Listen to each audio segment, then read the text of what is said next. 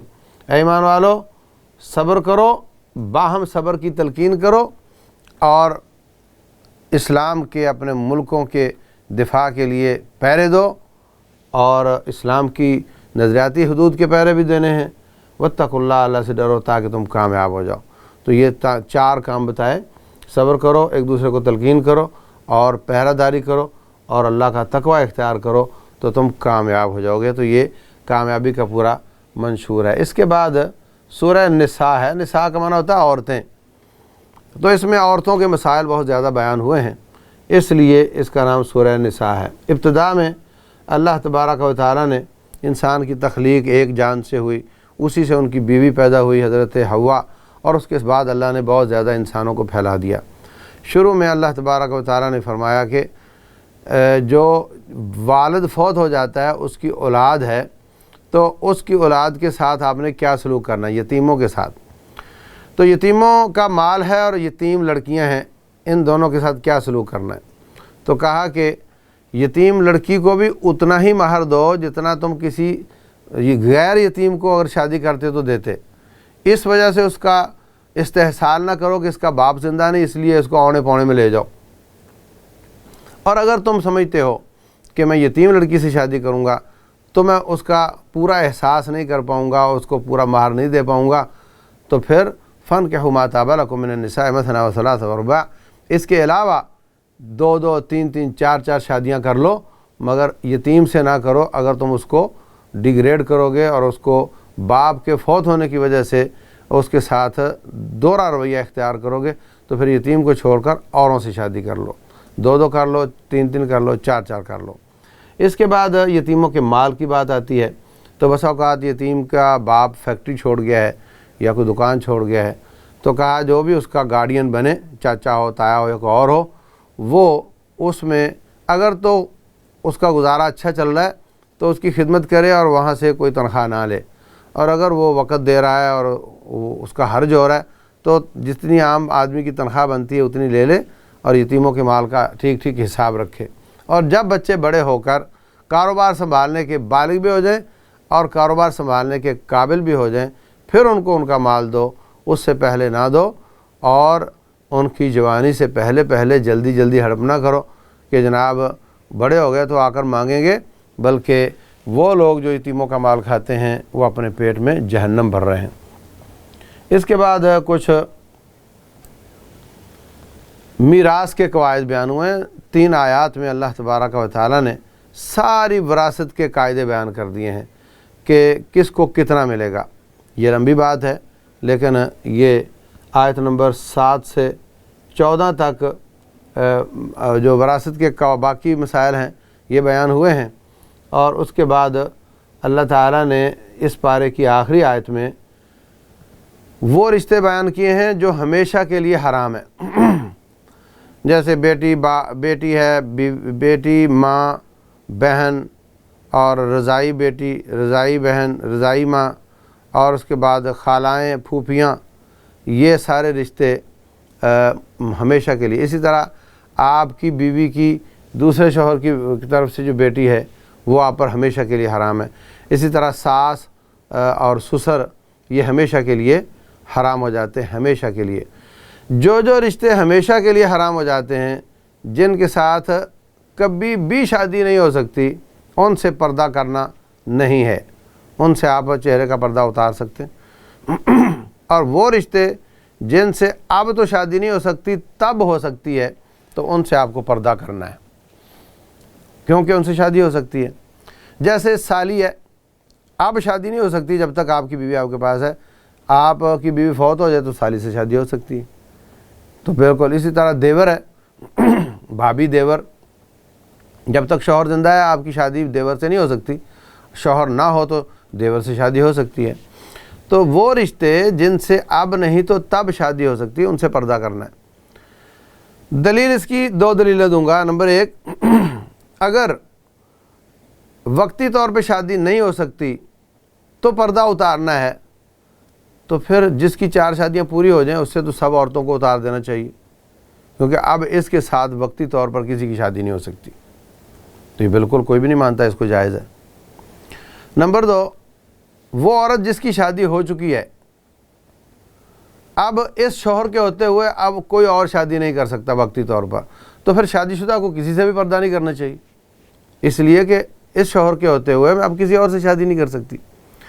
تو ثابت ہوا کہ جن سے وقتی طور پر شادی ممکن نہیں ان سے پردہ کرنا ہے، اور جن سے مستقل طور پر شادی نہیں ہے ان سے پردہ نہیں کرنا ہے. اگلی آیت جو 5ویں پارے کی ہے اس میں جو اہل کتاب کی عورتیں ہیں ان سے شادی کرنے کا تذکرہ کیا، اور انشاءاللہ اگلے سبق میں بیان کریں گے. اللہ تبارک و تعالی عمل کی توفیق دے. واللہ اعلم، وصلی اللہ وسلم وبارک علی نبینا محمد.